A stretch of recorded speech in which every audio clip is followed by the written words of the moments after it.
Please ఈ వీడియోని మాత్రం అస్సలు స్కిప్ చేయకండి, ఎందుకంటే ఇది ఆడవాళ్ళ కోసం మాత్రమే ఈ వీడియో అయితే నేను చేస్తున్నాను. ఎందుకంటే మోసపోయేది ఆడవాళ్ళే అనమాట. ఇప్పుడైతే గోల్డ్ రేట్ పెరిగిపోతుంది కదా, దానికోసం ఎలాంటి దొంగతనాలు జరుగుతున్నాయో చూడండి. రీసెంట్గా జరిగిండేది ఇప్పుడు నాకు తెలిసిన సిస్టర్ వాళ్ళ ఇంటి పక్కల జరిగిండేదంట. ఆమె చెప్పింది ఇట్లా వీడియో చెయ్యి, ఎందుకంటే ఎలా అయినా దొంగతనాలు జరుగుతున్నాయి, ఇలా కూడా మోసపోతారనేసి. ప్లీజ్ ఈ వీడియోకి మాత్రం చూసిన ప్రతి ఒక్కరు లైక్ ఇవ్వండి, ఎందుకంటే లైక్ ఇచ్చి షేర్ చేయండి. ఇలాంటి దొంగతనాలు జరుగుతున్నాయి కాబట్టి ఒక ప్రాణాన్ని కాపాడినట్టు అవుతారు. ఏం లేదండి, ఇది కర్ణాటకలో జరిగిండేది. ఒక లేడీ అంటే ఇద్దరు ఉంటారనమాట, భార్య భర్త బయటకు వెళ్ళిపోగానే ఒక ఆవిడైతే వెడ్డింగ్ తీసుకొని వచ్చిందంట. వెడ్డింగ్ తీసుకొని రాగానే డోర్ అయితే కొట్టింది. ఆమె డైరెక్ట్ డోర్ తీయకుండా కిటికీలో నుంచి చూసిందంట.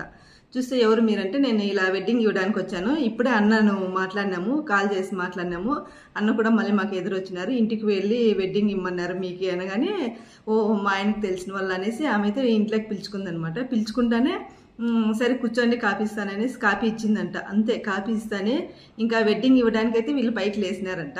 ఇంకా కాపీ తాగుతానే ఇంకా వెళ్తామనేసి వెడ్డింగ్ ఇవ్వడానికి పైకి అయితే లేస్తానే వెంటనే ఇంకా బయట నుంచి ముగ్గురు మగవాళ్ళు వచ్చేసి డోర్ వేసేసినారంట. ఇంకంతే, ఇంకా ఆమె అరుస్తుంది అనేసి గొంతు అయితే కోసేసినారంట. ఆమె మెడలో ఉన్న చైను అన్నీ తీసుకొని వెళ్ళిపోయినారంట. ప్రస్తుతానికైతే ఆమెకు ప్రాణహాని అయితే ఏం లేదు, కానీ గొంతు జస్ట్ అలా అంటే భయపెట్టినారంట. ఇలా బ్లడ్ వచ్చేటట్లుగా గొంతు అయితే కోసేసి ఇంక వెంటనే లాక్కొనేసి ఇంకా నలుగురు అయితే వెళ్ళిపోయినారంట. చూడండి, చూస్తున్నారా, ఇలాంటి దొంగతనాలు కూడా జరుగుతున్నాయి. ఈ వీడియోకి మాత్రం లైక్ ఇచ్చి ఖచ్చితంగా షేర్ చేయండి ఫ్రెండ్స్. ఎక్కడ ఎటువంటి దొంగతనాలు చూస్తున్నారా? వెడ్డింగ్ ఇవ్వడానికి వచ్చింది అంటే ఇంకెవరైనా మన ఇంట్లో వాళ్ళకి తెలిసిన వాళ్ళంటే, మనకు తెలియకపోయినా మనం ఈ పాటికి ఎంతోమందివి ఇలా వెడ్డింగ్ కార్డు తీసుకొని ఉంటాం కదా. మీ ఆయన పంపించారు, మీ అన్న తెలుసు, అది అలా ఇలా వస్తారు కదా. చూడండి, అస్సలు ఎవరిని నమ్మకండి. ఈ బంగారు రేటు పెరిగిపోవడం వల్ల అసలు ఎవరిని నమ్మాలో ఎవరిని నమ్మకూడదో అర్థం కాలేదు. ఇంటికి వచ్చి మరీ దొంగతనం చేసుకొని పోతున్నారంటే, అమ్మమ్మ దొంగలు ఎంత తెలివైన వాళ్ళు ఒకసారి అర్థం చేసుకోండి. ఈ వీడియోకి లైక్ ఇచ్చి ఖచ్చితంగా మీకు తెలిసిన వాళ్ళకి షేర్ చేయండి, ఎందుకంటే ఇలా కూడా వస్తున్నారు. ఇప్పుడు నేనే అనుకోండి, నాకు తెలియని వాళ్ళైనా చాలామంది ఇప్పటి వరకు అయితే వెడ్డింగ్ ఇవ్వడానికి వచ్చినారు. ఎందుకంటే నాకు తెలియకపోవచ్చు, మా ఆయనకి తెలుసు, మా మామగారికి తెలుసు, మా అత్త వాళ్ళకి తెలిసిన వాళ్ళు ఉంటారు. సో ఆ విధంగా వస్తారు కదా. మనం ఎలా మొహం మీద కొడతాం, మీరు నాకు తెలియదు పోండి అనేసి.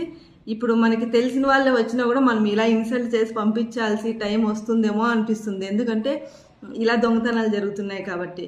ఇంకా మళ్ళీ అది కూడా మనకే చెడ్డ పేరు. వాళ్ళ ఇంటికి పోయింటే ఆమె మనతో దొంగలాగా చూసి ఇలా పంపించిందని కూడా మనకే చెడ్డ పేరు అనమాట. ఏది ఏమైనా సరే, మా ఇంట్లో ఆడవాళ్ళు మెడలో గోల్డ్ వేసుకొని ఖచ్చితంగా ఈ కాలంలో ప్రతి ఒక్కరు ఎంత లేదన్నా 3 తులాలైనా మెడలో బంగారు అయితే వేసుకొని ఉంటారు అనేది అందరికీ తెలిసిన విషయమే. ఇలా దొంగతనాలు జరుగుతున్నాయి. బయటికి వాకింగ్ వెళ్ళినా దొంగతనాలు జరుగుతున్నాయి, ఇంటి ముందు నడుస్తున్నా దొంగతనాలు జరుగుతున్నాయి. ఇంకా ఆడవాళ్ళకి అయితే రక్షణ అయితే లేదనమాట. ఇంట్లో ఉండే కూడా చంపేస్తున్నారంటే ఇంకా బయట ఎలా రక్షణ ఉంటుంది చూడండి. ఇంట్లో ఎవరు లేకున్నప్పుడు వాళ్ళు ఎవరైనా రానియండి, ఒకసారి మీ ఇంట్లో వాళ్ళకి కాల్ చేసి కనుక్కోండి, మళ్ళీ వాళ్ళని లోపల పిలుచుకొని, లేదంటే అటు నుంచి అట్లే పంపించేయండి, పర్వాలేదు. మళ్ళీ అయినా మనకు తెలిసిన వాళ్ళైనా మళ్ళీ అయినా వాళ్ళతో మనము కలుస్తాము, మన ప్రాణాలు ఉంటే. ఓకేనా? ఈ వీడియోకి మాత్రం లైక్ ఇచ్చి తప్పకుండా షేర్ చేయండి మీకు తెలిసిన వాళ్ళకు. ఓకే, బాయ్ మరి.